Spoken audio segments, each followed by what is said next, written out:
Max Simon here. Welcome to another Green Flower live class. If you're new here, the purpose of these live classes is to bring you the world's top cannabis experts to really help you learn everything about our favorite plant. And today I'm really thrilled to have not only somebody who's becoming a really good friend of ours, but somebody who's a true voice for this new cannabis movement that's developing, Joe Dolce. So Joe is, come on, ooh, this Joe.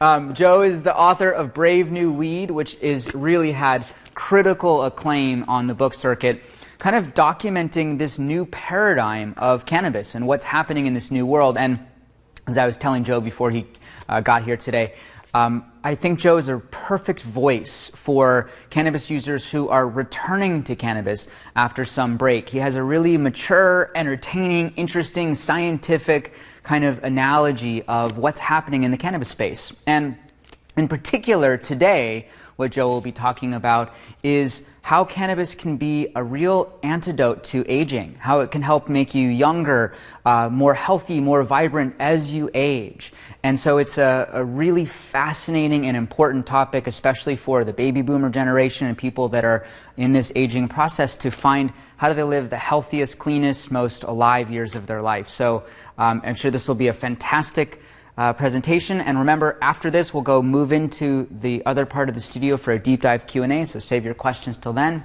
And now, please welcome Joe Dolce to the stage. Thanks, Max. All right, my friend. I know, you did a good job of saying not old. Yeah, right. Thank you.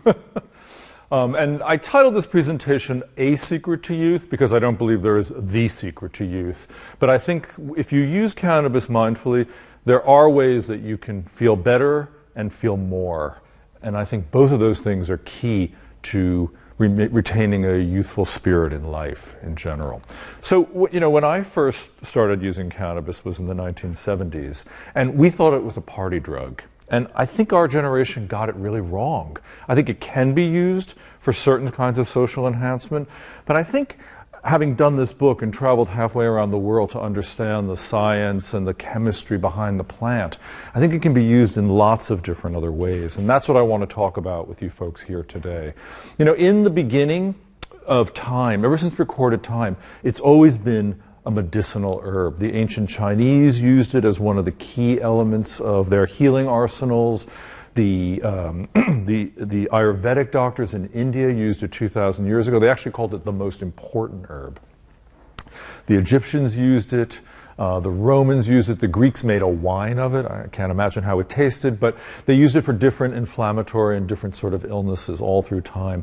And really up until the Victorian era, it wasn't really known in the West. And finally it became understood when one doctor went to India and started studying how it was prepared and how it was used to treat and prevent certain illnesses from happening, which is really interesting. And he brought it back to England, and he presumably treated Queen Victoria for her menstrual cramps with it. And this caused a great sort of flurry around it, and a lot of doctors started making their own tinctures of cannabis. And you can see from the slide here that it was called cannabis indica or cannabis americana in this country, or hemp oil. And it was put in the medicine chest. Everybody kept it around, sort of like medicine, like aspirin. And it was a difficult substance because it was always hard to dose for lots of reasons, obviously. Strains were different, plants were different. We didn't really know. Nobody knew the chemical components of it. So it was a hard thing. And a lot of doctors felt the problem was that you usually gave too little, not too much. And so it didn't really take away pains. Needless to say, when the pill was invented in the 1920s and 30s, this sort of made this type of medicine feel very antiquated. And it was used until Prohibition began in 1937. That's when the government made it very difficult for doctors to prescribe the plant. And in fact, the AMA actually dropped it from its pharmacopoeia in 1942, which sent it into sort of a black hole of nothingness for a long time until the hippies found it again. And that's where its first myth began. What I've learned in the last few years, having studied the plant, is that there's two major developments that really have it really changed my mind, my mind and my thinking around the plant, and I think it's going to change the world's thinking too. And the first is the discovery of the endocannabinoid system throughout our bodies, and the second is the science of the plant. So let me give you a potted tour of what this endocannabinoid system is. Basically, it's a system of receptors that is most densely concentrated in the brain, but extends throughout the entire body into all of the organs, the tissues, the fatty substances within our bodies. And think of them as cell phone networks, if you will. Receptor systems communicate. So they tell the body to do certain things, and they create different reactions. This is why cannabis treats about 105 different illnesses. I said treat, not prevent, and that's a very important distinction. I want to be clear.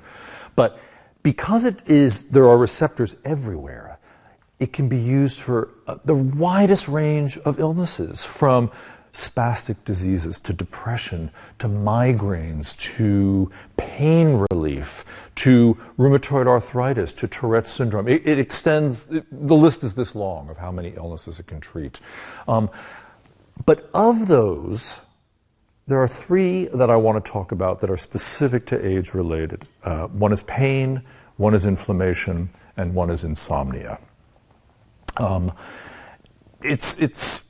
I have found, and there's a lot of research, these are small studies that have shown that it's effective in all of these different areas, okay? What we now know is that there are two main components of cannabis. The two primary active ingredients are THC, which is responsible for the psychoactivity. That's what gets you high. And then there's CBD. And CBD doesn't create much of a feeling. CBD is a highly anti-inflammatory compound. It's antimicrobial. It's quite relaxing. People use it to calm down. It doesn't have any psychoactivity. If it has any effect at all, it's described as a sort of a restful quality. Okay? I don't feel it at all when I use CBD. Okay? THC not only is for psychoactive, but it's also found to do a lot of healing. It's very useful for cancer, wasting syndromes, irritable bowel syndrome. There's lots of different illnesses. And CBD, again, is good for anxiety, depression, type 2 diabetes, and pain reduction. And what's interesting about these two compounds is they can be used separately, but really they're like an old married couple. They get along, they fight each other, but they get along best when they're together. They sort of need each other. So what you'll find as you start experimenting with these different compounds is that CBD with a little THC is a little more powerful. It sort of ups your intake of the effects. And it's very useful to know that. Because when it comes to dosing cannabis, and this is tricky for people who don't know this, it's more of an apothecary than a pharmacy, okay? It's never a specific dose of one thing. You actually have to learn how to use it for your body and your receptor system. And I think the library at Green Flower Media is full of tapes about how to dose properly. I'm going to give you, again, a short version of this based on our issue today, which is how to keep ourselves youthful and feeling flexible in both our bodies and our minds. So let's look at, there's really three areas that you need to think about when you look at cannabis dosing. One is dose, one is the ratio of these different compounds to each other, and the third is the delivery system. In other words, how are you taking it? Are you using it sublingually? Are you smoking it? Are you vaporizing it? Are you taking a pill? There's lots of different forms, and we'll go through them. So the first one is the dose. It's very interesting science has been done, in particular about pain relief.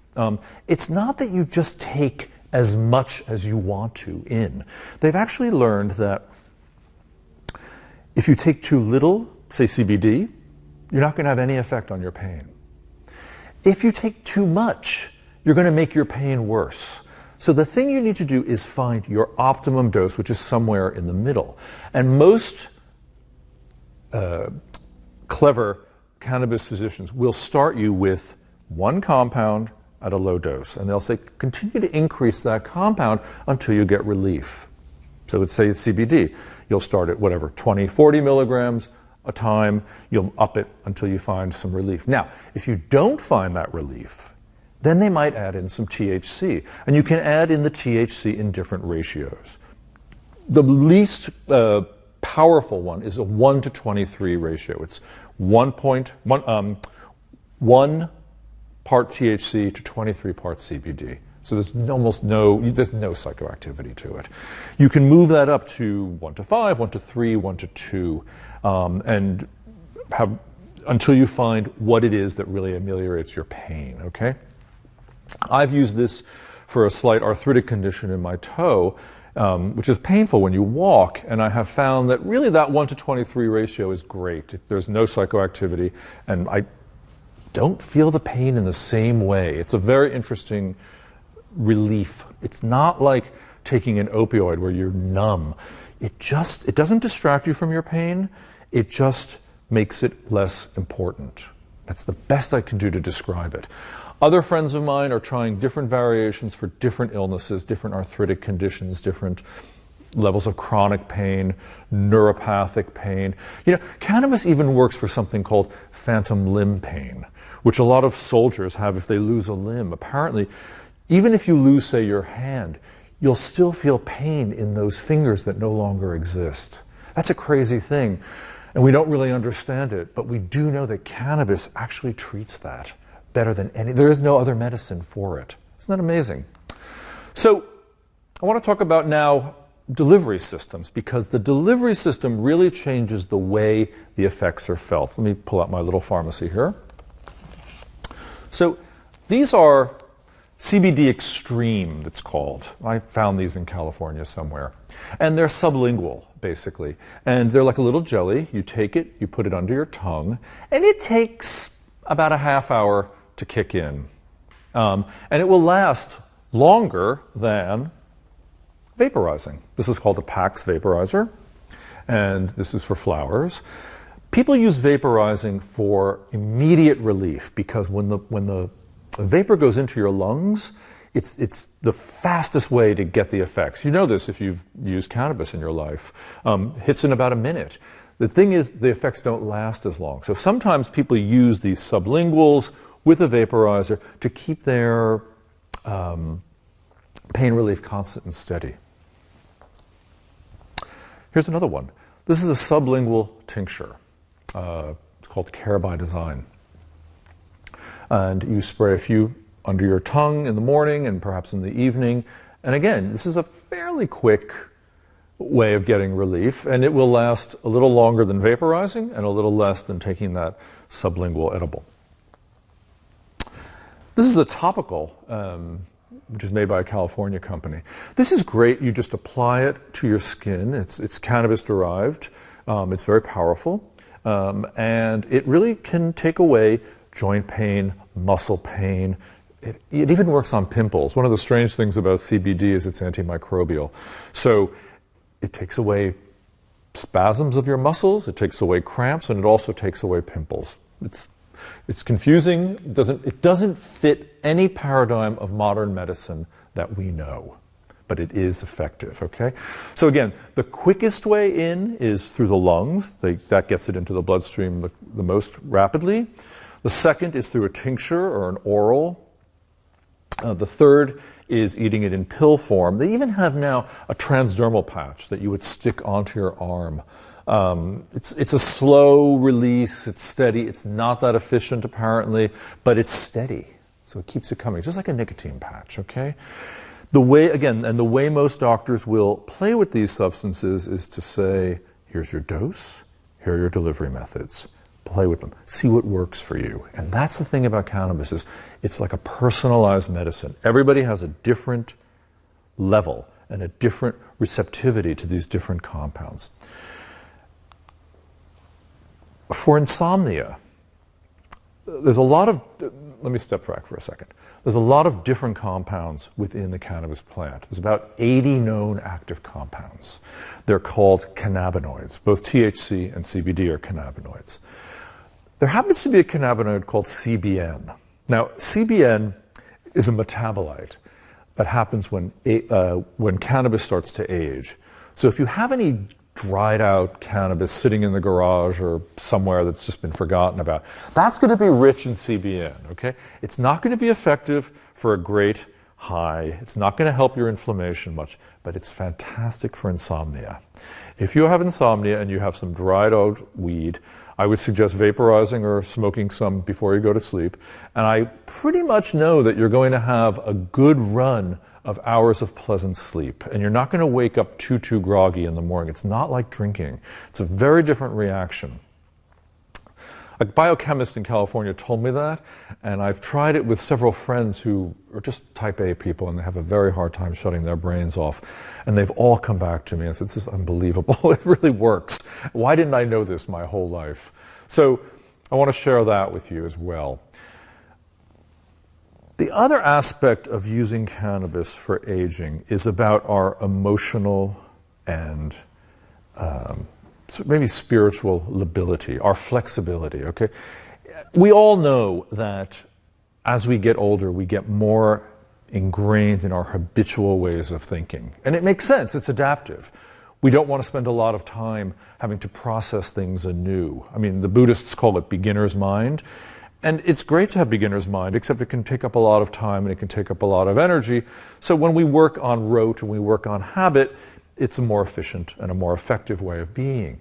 However, as we grow older, those systems of habitual thought can really become a little rigid. I think we all know this and we all experience it. And I have found, and I've spoken to people and I've read a lot of ancient texts that make it very clear to me that if you use this substance mindfully, you can actually work around some of that thinking and maybe create some new flexibility. I think there's another lecture here. I think there's a lot more research that needs to be done on this topic, but it interests me very much. So as we age, we all know that, I don't think it's a secret, that our senses get duller. Smell, taste, physical touch, all becomes a little more attenuated as we grow older. I have found that using cannabis, this is the classic, right? You use cannabis and you can enhance the way food tastes, the way music sounds, the visual world around us. And I'll point to some good examples shortly. It can create almost a sense of awe and wonder again for a period of time. And it's worth cluing into that. Because again, as we get older, there is a little less wonder in the world. Okay? I've also learned that it can increase our intimacy with others, both physical and emotional. It can sort of dissolve some boundaries. And I think that's worth doing. It's sort of, when you're getting older, you're going to go up a mountain. And as you hit your 40s and 50s, you're going to have some realizations. You're going to realize that even if I have a lot of material success, it may not be all that it was cracked up to be. And if you don't have that material success, you may want to look at your life and say, what have I done wrong? What can I change again? As I approach the going down the mountain, okay? So, one side of life is like when you're disappointed, it's Peggy Lee. Is that all there is? And if you haven't gotten what you want, it's more like John Lennon, just like starting over, okay? A lot of us get to this point, okay? There was a neuroscientist in the UK who actually, who agreed with this basic analysis. He was important, somebody I read a lot of. And he wrote this quote. He said, we give up our emotional lability as we grow older, our ability to be open to surprise, our ability to think flexibly, and our ability to value nature. And when I read his work, I started thinking, this might be one reason that men typically tend to favor cannabis over women. Bear with me here, I don't want to in any way appear sexist, but I think it's fair to say that men tend to favor the rational and the logical, probably for adaptive reasons also, whereas women are more emotional and nurturing and intuitive. It's always been my experience anyway. And I think cannabis, when used mindfully, can really help us reconnect with those nurturing aspects and perhaps increase our receptivity to the natural world and to each other. And the thing I like about using cannabis as opposed to other substances is that it's gentle. So it can lift us out of our everyday minds without making us lose our minds. And that's a very important thing. So there's a great story I want to share, written by a gallery owner and a writer in San Francisco. His name is Mark Wolf. And Mark Wolf was finding the duties of parenthood very challenging. He was working really hard. He was stressed out. He lived in an expensive city, in a hard job. And, at the end of the day, he just was like not really loving the ritual of getting the kids to bed. His enthusiasm was maybe a little less than enthusiastic. The obligations that he needed to do just felt like chores. So here's how he said the typical evening ritual would go. Daddy, can you show me how to make a cue? And he said, he would be sipping his bourbon, looking at his iPad, and said, just make a circle and put a little squiggle at the bottom.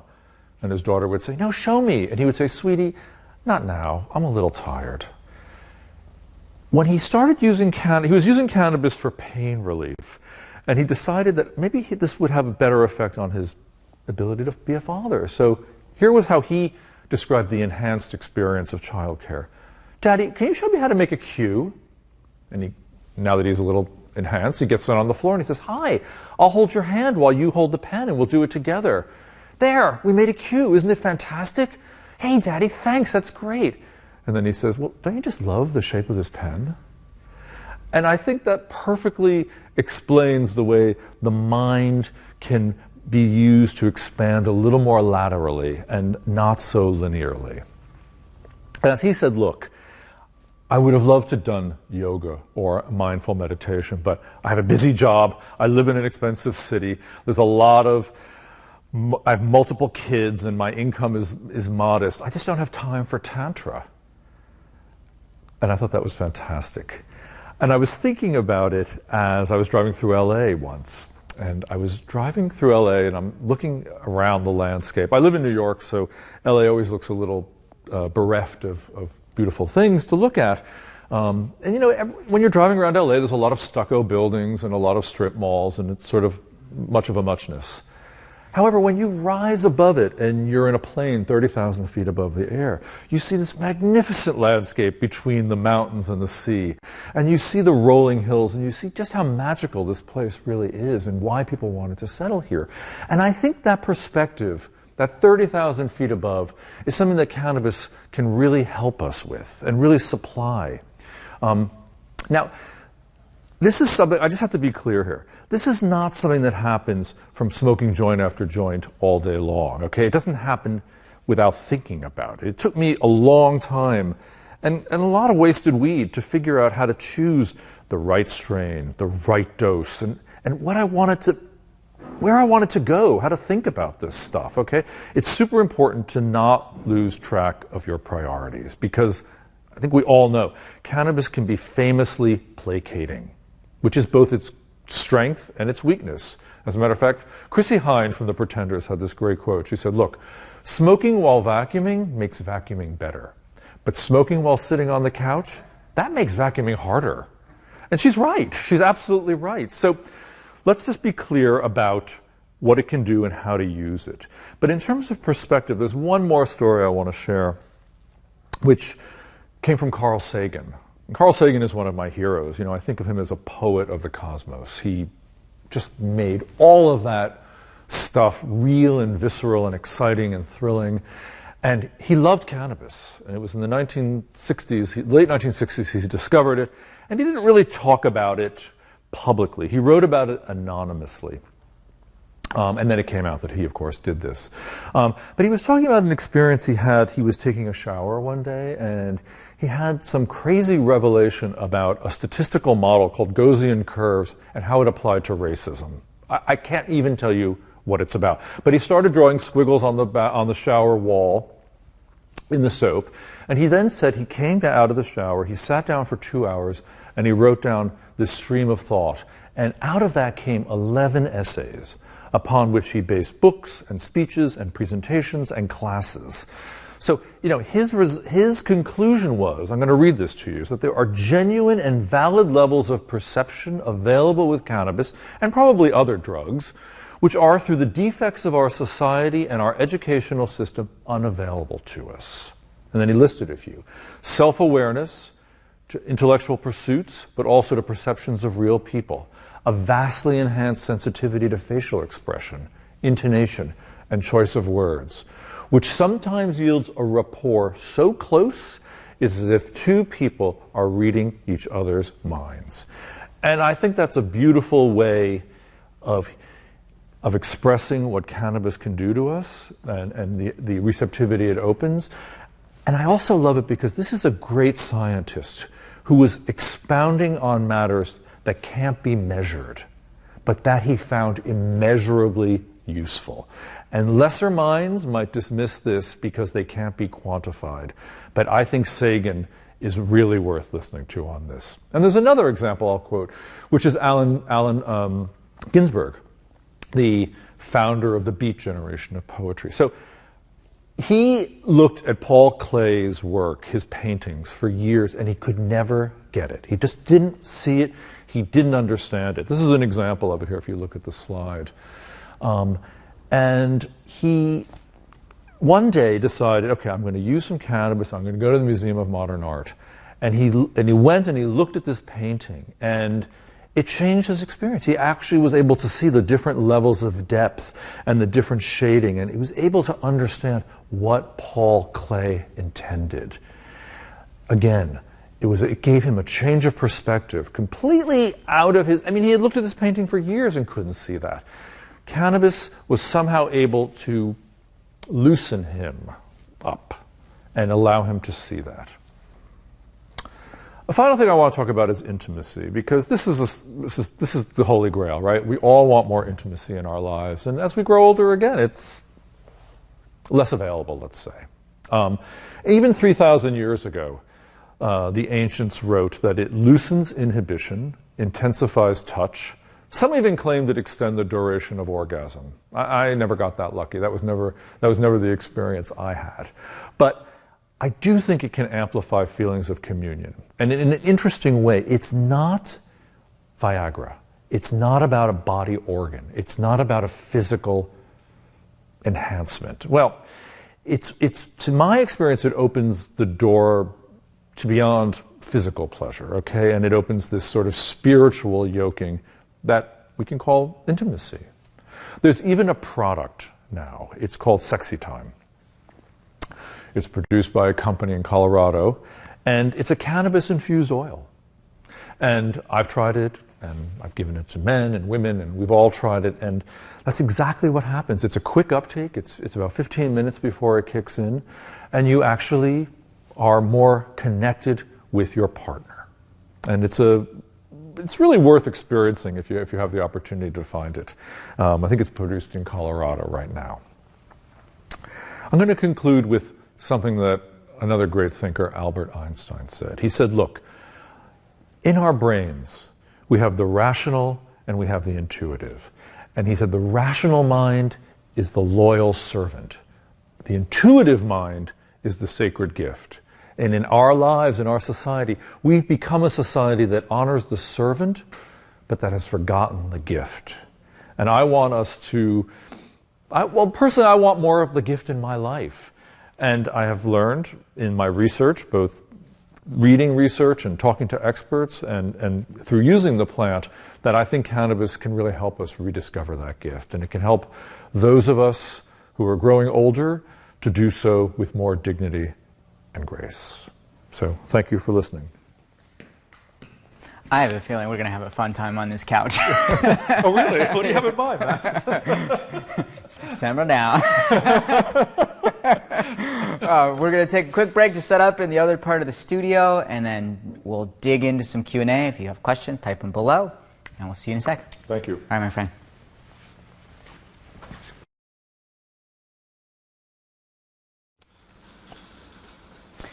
Hi, everyone. Welcome back. I'm here with Joe Dolce, author of Brave New Weed. It's good to be with you, my friend. Hi, Max. So my first question to you is, when people are now returning to cannabis after all these years, and they're looking at it as a medicine and this whole dialogue about it being useful for stuff, how do you describe it to them to think about it in a way that they can kind of process?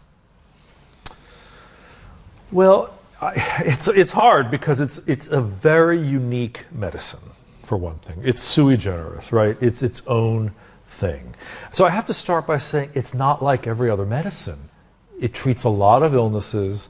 Let me explain to you why. If you want to know, I'll tell you why. It involves a little science. It's going to take 2 minutes. You want to know? Give me the spiel, yeah. So, it's like, hey, in 1989, the science discovered we have an endocannabinoid system in our body.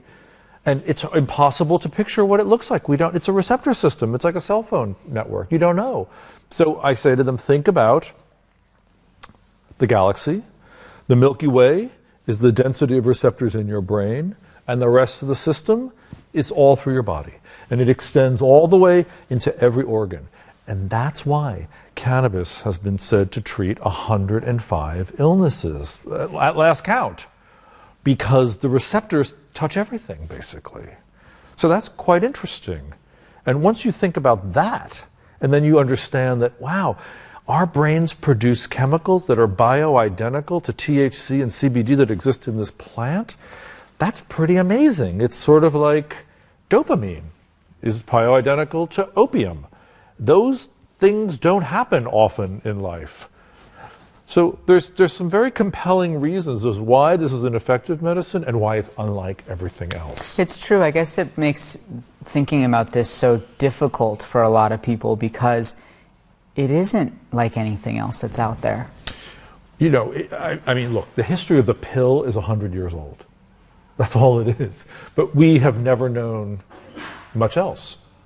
So this idea of finely dosed, strong medicine with serious side effects, that's what we know as medicine.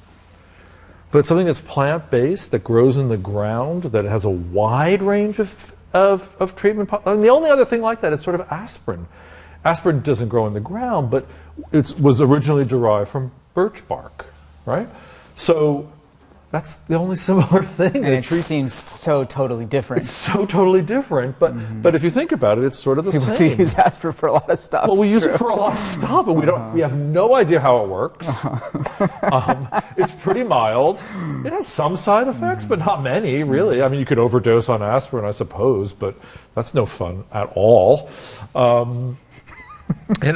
mean, it is a unique plant. So that's where I always have to start and say, this is unlike most plants on Earth. And how do you think about the psychoactivity or the high as it relates to wellness? Like, what's your way of describing that? Well, I think happiness is a nice thing. I think if something makes you laugh, it's a benefit. Okay? Cannabis tends to make people laugh. Unless you take too much, and then it has the opposite effect. It makes you, sort of cower. So you got to find your right dose, duh. And then you can be, a little sunnier. And I think that's okay. I mean, if it doesn't, look, here's my bottom line. If you have a working life, if it doesn't interfere with your working life, your emotional life, your aspirations and your plans, you're probably okay, right? And that's probably most people who use cannabis. The ones we know who are not okay are the ones with the obvious side effects, that disconnected, vacant look in their eyes. That's the extreme, I think. Mm-hmm. I don't think that's the majority from what I know. I remember I was sitting outside one day after consuming some cannabis and feeling happy and thinking to myself, what really is the point of medicine? And it's either to cure something that's sick or it's supposed to be to make you feel better. Feel better. Well, that's a very powerful thought, I think. And I think we're just starting to think of cannabis in that way. Just starting to, strangely enough. Yeah. So as it pertains to this kind of natural aging process that human beings go through, and the symptoms and challenges and physiological things and everything that happens, the body, the mind just starts to change and or break down, yes, right? There it goes. So there it goes. Hopefully not saying goodbye, yeah, but say less flexible. Yeah. So what of those areas of health and well-being do you think cannabis are just perfectly matched for? Well, I mean, look, it's highly anti-inflammatory. Now, what that means is yet to be discovered. But there's a lot of small studies that say it's very useful for the pain. For pain. pain is a serious impediment to enjoying your life. And a lot of people 50 and above, 40 and above, really have pain. And if you can live with less pain, you can do more. You can have a happier life. There's no doubt about that. That's scientifically research proven. Okay, so pain, crucial. I think sleep, crucial. I mean, cannabis is a great thing for rest. I think that's one of its main functions on Earth, is to help people rest. And as you get older, sleeping can be more challenging. It has for me anyway. I mean, it's like you sleep less? Much less. And wake up way too early still. And I have a less pleasant sleep, basically. Less restful sleep. And has cannabis helped you in that area? It really does. Yeah, it really does. I use the old weed method. I try to use old weed when I go to sleep. That doesn't get you doesn't make your mind do anything interesting. It sort of just mollifies you. And says, not like the old weed technique, like you literally consume old dried out weed that has high CBN. Yeah. And you vaporize it? I do. Or I roll it. I mean, at that point, there's not a lot to vape. The oils are pretty dried out, so it's okay. Sometimes I'm not that worried about smoking a joint now and then. Yeah. So pain, inflammation, insomnia. It's very good for depression. I can't remember what the ratio is. I think it's like a 1-to-1 CBD THC mix has been shown to be very effective for just lifting you up a little bit. And again, I think you got to find your right dose on that. But I think depression is a big part of aging. Yeah, I think that it's not talked about very often, but the amount of people on antidepressants, anti-manic, anti-anxiety drugs, Xanax, is pretty astronomical. I think it's very astronomical. And I always feel like it'll be a really profound day when we can start substituting all natural cannabis for that instead. I mean, we can. Well, yeah. We just don't know how to really do it yet. Well, we do know how to do it, actually. It's just, it isn't widely considered. That's so how, I think to your point, when you say we don't know how to do it, people don't know how to do it. They only know how to smoke a joint. Yeah. Right? Yeah. So let's take that as just a fun thing to riff off for a minute. So somebody is depressed in your life, a friend of yours. Yeah. How would you suggest them use cannabis in a way that's most beneficial for that situation? So here's what I would do, and this came to me from a cannabis physician in Germany who's very well practiced. I would say, let's start with CBD, and let's start using it. Try different delivery methods. Okay, let's see if that does anything to you. What kind of CBD? Just plain CBD? CBD with THC? Whatever you can get. Okay? So just anything that's high CBD? I would say mostly CBD, no THC in the beginning, okay?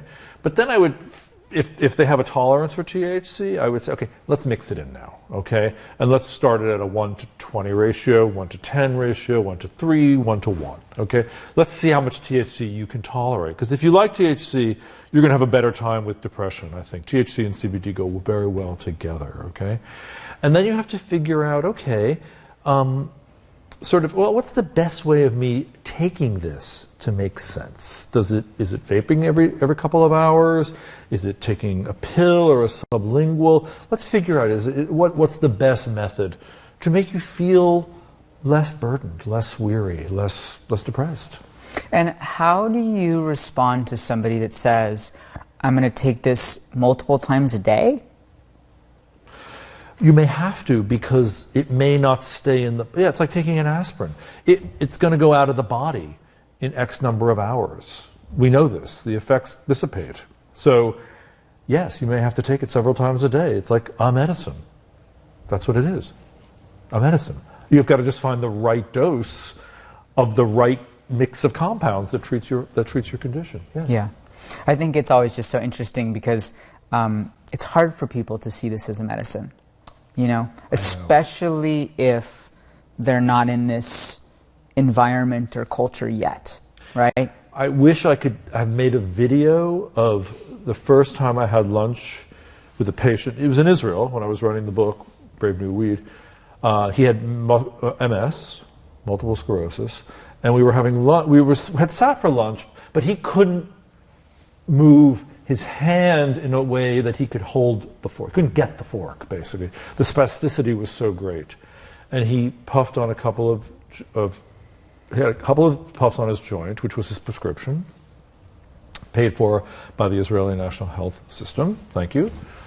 Very civilized country in that way. And he could pick up his fork. And we were able to have a more relaxed, enjoyable lunch. And you see that.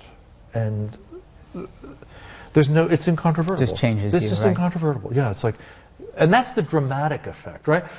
So with pain, it's almost impossible to see any result because pain is pain. And it's a slow-acting thing. It's not dramatic. But when you see somebody coming out of a spasticity condition like that, or epilepsy, or Dravet syndrome, or any of the stuff that's been on in the media, it's very profound. It really is, and there's no going back. You see somebody better and less symptomatic, and you think that's a merciful act. So as you were going through all this research in the book, and you were meeting with people in Israel and the scientists and the medical doctors, what was it that you learned that really helped you start to take this seriously as a medicine? Well, I think it's the fact that we have this system of receptors in our body, and that these compounds are very naturally wanting to work on that system. I think that's it. I mean, that explains everything, basically. It answers all the mystery, right? It answers the question, how could something treat 105 illnesses? Doesn't seem possible. But once you understand that, then you can start putting it together. And was there any individual person or group of people that you felt were just so inspiring, incredible, that brought to this conversation? Really, so many. I mean, honestly, people who've known it's a medicine and have been growing it since the 1990s as a medicinal plant, they're pretty inspirational. There's a lot of them, actually, especially in California. And then the scientists in Israel who have just dedicated their lives to learning about this plant and how it can be used, I thought those were amazing people. You know, those people are heroic in a way. They fought a lot of stigma about it. You know, we were talking before earlier, Steve D'Angelo. I mean, the guy started Harborside Health Center, 100,000 patients.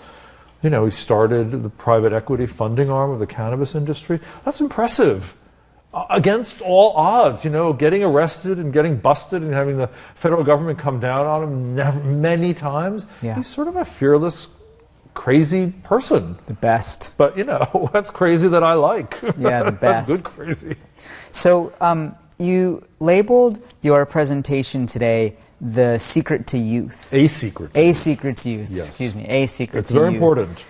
And so as I was reflecting on what you said today, I left myself wondering, but still, why would you call this a secret to youth? Like, what is it about this that would call the youth side of it, well, right? Again, it's first of all, no one thinks of it as such, so I thought that was a good title. But what is youth? Youth is openness and its flexibility. I mean, it's also beauty and lots of other things that we're not going to get back, okay? We're not getting that from... You're beautiful. I'm beautiful, you're beautiful, we're all beautiful, but we're not getting that tight skin or those, you know, those taut muscles back again in the same way. But there is an openness, and it's that almost that childlike sense of awe. Like if you think of a baby who's greeting the world in its early days of existence, everything is exciting. That's what you lose when you get older. Habitual thinking precludes the sense of surprise and awe and wonder. And God, we have to work at keeping that alive, or else we get really rigid. I have to say, it's one of the things that everybody that's in the cannabis space knows, is intimately familiar with, but it's not something that's talked about very much. I know, I was hoping to raise that. I mean, I know it's not talked about a lot. I don't think people like talking about aging in general, okay? My experience is that we don't want to confront it, okay? When my body started hurting, though, I'm a yacker, I started talking about it. And I learned that, guess what? I'm really not alone. I mean, like, everybody has these body starts to hurt. It just starts to hurt. there's less fluid in it, and so things are rubbing against each other. It's sort of basic. It's not hard to understand. So I guess what I would say, if I was to reflect back to you, the reason why the aging or the youthfulness part of this is that it opens up kind of a sense of wonder and play, and it helps the body feel less pain and more vital again. How's that? Yeah, it's good. That's not bad, by the way, from a plant. Yeah, from a plant. That's pretty good. And as we extend our lives, right, as we are all getting older and living longer, I think we need to work on staying engaged. Yeah. Why do you think this discussion about the endocannabinoid system isn't being more kind of gripped onto by medical society or even just our healthcare society? Well, I asked the woman who discovered the endocannabinoid system, the system of receptors. Her name is Alwyn Howlett. She's a PhD scientist. I asked her. Does she work with Meshulam? Is that? They know each other. They don't work together. She made her discovery in the U.S. and they piggybacked off of it to find anandamide and the brain chemicals. I asked her the same question. I said, why isn't this taught in medical schools? And she said, look, there's two reasons. First of all, the curriculum in medical school is packed out. And secondly, why would we teach students about a medicine that's illegal to prescribe? It just makes no sense right now. So there's a really sad practicality to it that's all about prohibition, really. It just is. I don't think there's that much more to it. And then I think doctors suffer from a certain, shall we say, arrogance, that they just know everything. And they know a lot, and I love my doctors. Okay? And it's the rare doctor who will say to you, I don't know everything. Or, gee, I've never heard of the endocannabinoid system. Should I look into it? Most of them say, I've never heard of it. It's bullshit. Yeah. Do you feel like That's the problem. Yeah. Do you feel like you've become younger and healthier since you've started this cannabis journey? I know I haven't become younger. That's for sure. I don't know if I'm any healthier. I mean, I exercise a lot. I actually really like my body, and I take care of it as best I can. It still performs for me pretty well. It's been a good ally in this struggle. But I think I'm able to use cannabis in place of alcohol, which I think is a good thing. I don't think alcohol is helpful to aging. Okay? I think it's helpful for many things, but in terms of the aging process, no, it's not. It's just not. Okay? I mean, the science is in. Okay? There's no question about it. So I think if I can substitute out cannabis for alcohol, I think that's a good step. I think it's a good substitution, actually. Yeah. I think it's a really good substitution. And I just wrote down some questions from your presentation earlier. You talk a lot about CBD, and yet CBD can sometimes be much harder to find, right? Oh, so how imperative do you think it is to bring CBD into cannabis regimens, and does that mean people should use CBD from hemp? What's your feeling about kind of incorporating CBD? I'm still learning a lot about CBD. It's still the mystery molecule, as far as I can tell. I'm going to have to look at the Green Flower Library more carefully. But I think it's very important. I think it's especially for people who want to tame THC. I think it's very important. I think it's crucial for anti-inflammatory effects. So anybody at our age, 40 and above, should be mindful of that and use it. Yeah, I think it's crucial.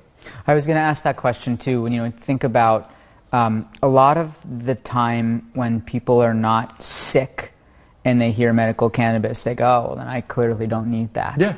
And so my question to you was, do you think that cannabis is something that everybody should be utilizing or engaging with in some capacity? I really don't know. I don't have enough study, enough research. Nobody does. But Lester Grinspoon, who wrote the very first cannabis redux, he looked at cannabis in 1970. He was a Harvard psychiatrist, and he wrote a book called Marijuana Reconsidered, which was groundbreaking at the time. He's still alive. He was one of the first people I interviewed. He said to me that he thinks that in the future people will be using cannabinoids like they use vitamins today. The difference will be that cannabinoids will have a measurable result as opposed to a vitamin. Mm-hmm. And another researcher, a guy named Gary Wank, out of the university, I think it's Ohio University of Ohio, I can't remember which one. He's been studying the effects of cannabis on the aging brain, and in Alzheimer's in particular.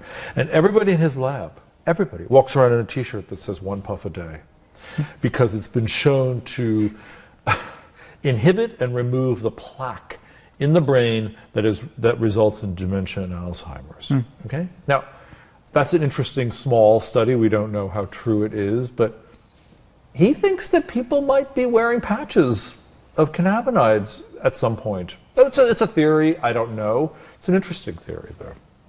I feel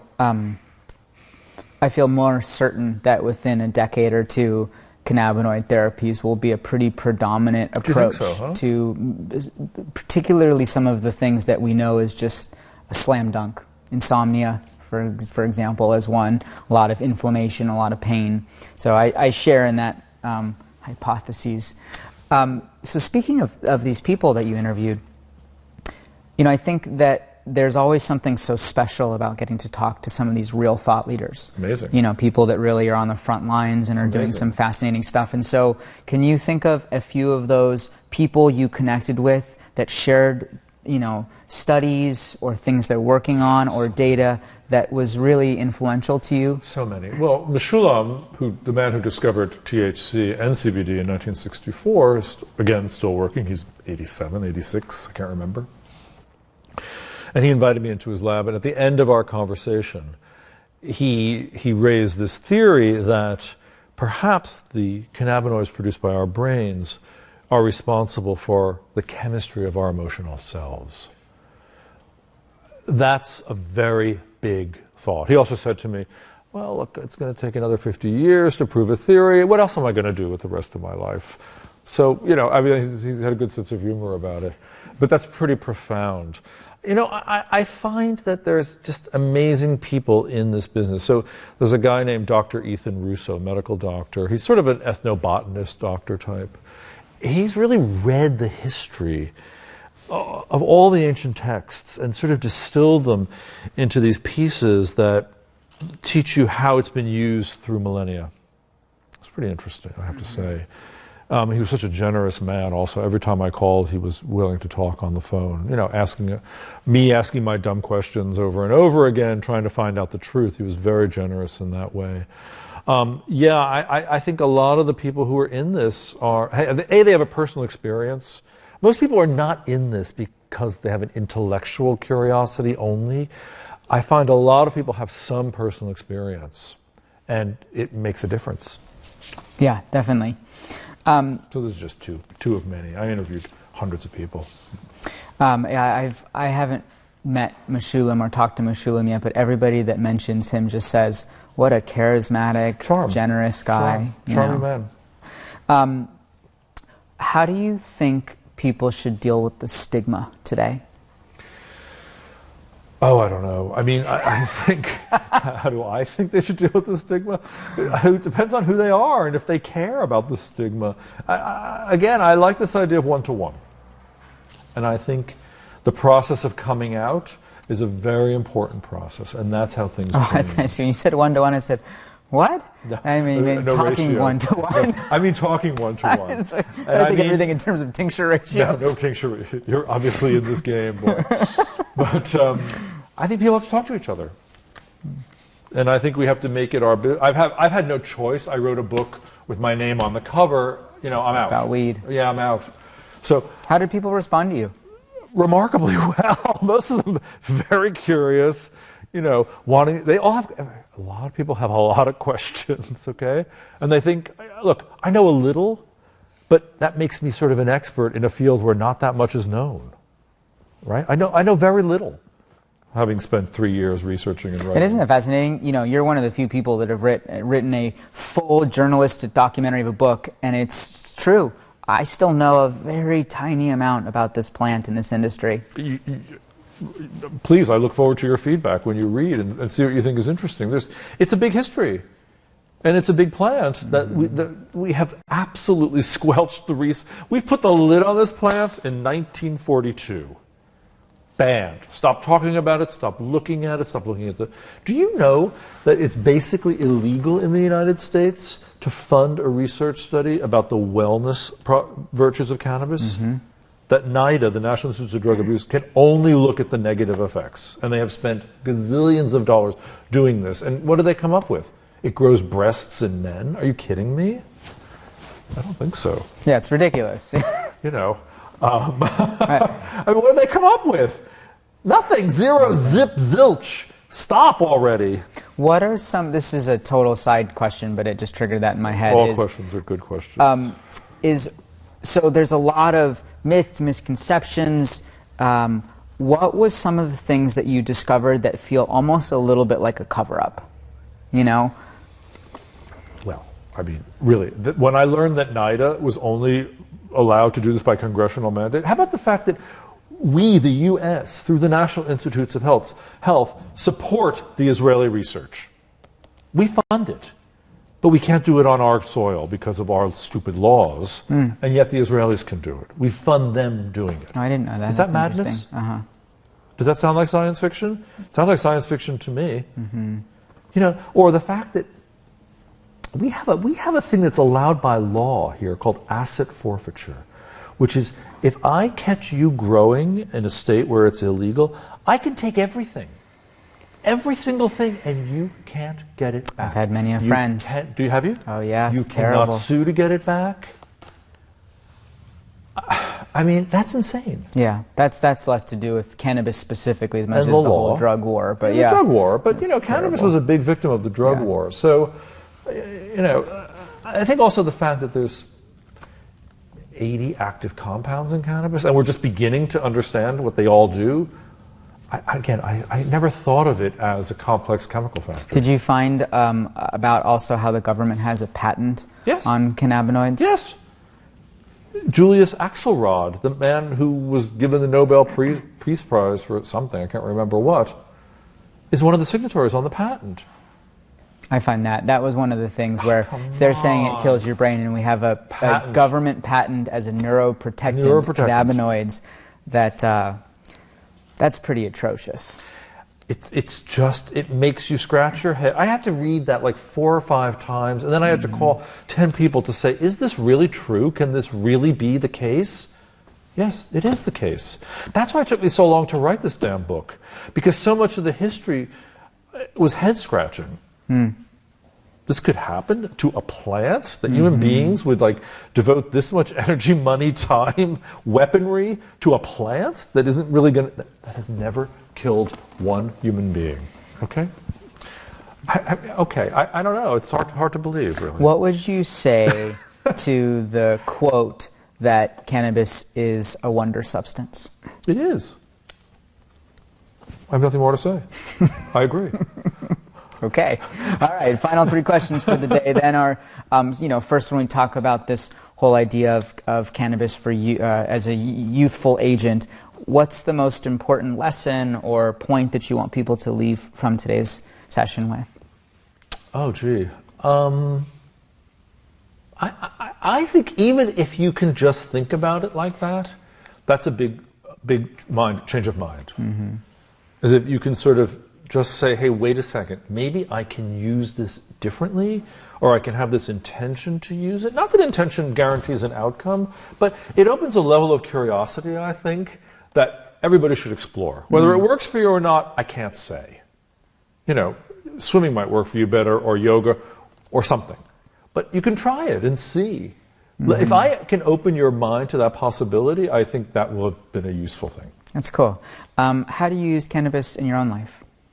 Sort of to turn my brain down a little bit, turn it off, to open my senses, food, music, art, people, intimacy, sex. Those are sort of the areas, sensual things, basically, okay?